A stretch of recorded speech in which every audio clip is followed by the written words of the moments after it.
All right, let's talk about Blackness Castle. Now, in a country that's literally packed with famous fortresses, this one really manages to stand out. It's often called one of Scotland's most impressive strongholds, and it's got this incredible nickname, the ship that never sailed. You know, Scotland has no shortage of amazing castles, and they've all got their own unique story. So, what is it about this one? What makes Blackness Castle so special? Well, let's get into it. So, this is the big question, isn't it? How does a fortress built way back in the 12th century get to be called one of the best, even now, in the modern day? Well, the answer is this amazing mix of its history, its architecture, and honestly, its absolutely dramatic location. And its location is everything. The castle is sitting right there on an island in the Firth of Forth, which is this huge river estuary on Scotland's coast.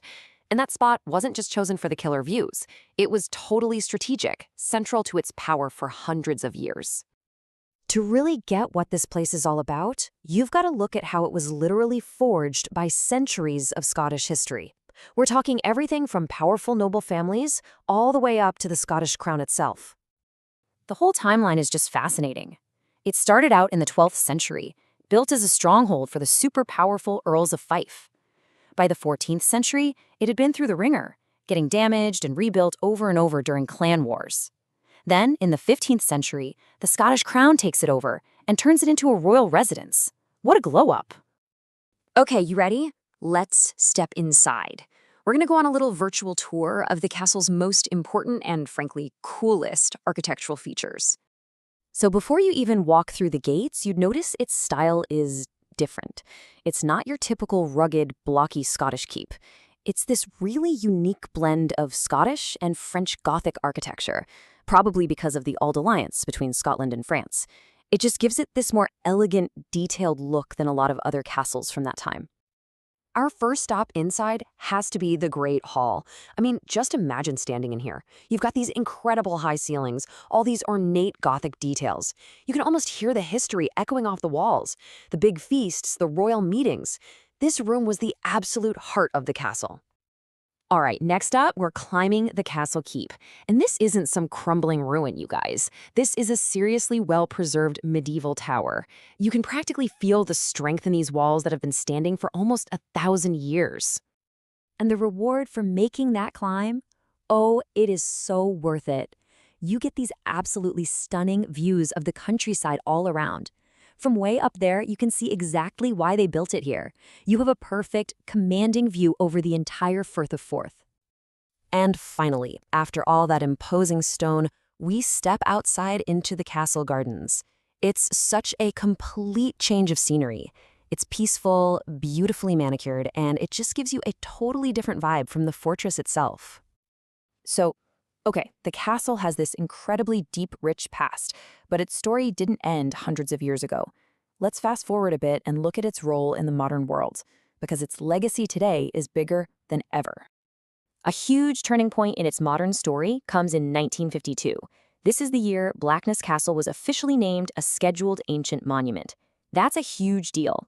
It's a legal protection for nationally important sites, which means it's going to be preserved for all of us to see for years to come. So today, thanks to that protection, the castle gets to wear a few different hats. First, it's a preserved historic monument we can all explore. Second, it's a super popular filming location for movies and TV. And third, it's a museum holding all kinds of priceless art and artifacts from its long past. And speaking of filming, its biggest claim to fame has to be its appearance in the classic 1986 fantasy movie, Highlander, a true piece of 80s pop culture history filmed right there. And if you do get to visit, you'll see the history isn't just in the architecture.